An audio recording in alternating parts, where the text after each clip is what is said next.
Assalomu alaykum, hurmatli obunachilar. Bugun Karvak yana bir oshxona bölümümüzün ustunib ketib berdik. Sizingizda bo'ladi.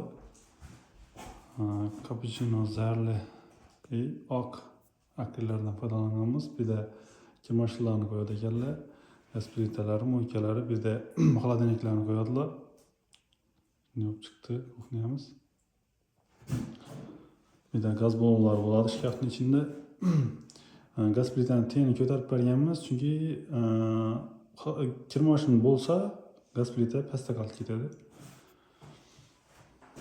Bu yerda ustida ariston bor. Kichkina joyda hamma narsalarni joylab berganmiz. Bellarni kafel urib beraman dedilar. Yonboshlarni bizga eslatib berdik kafel urishni. Suv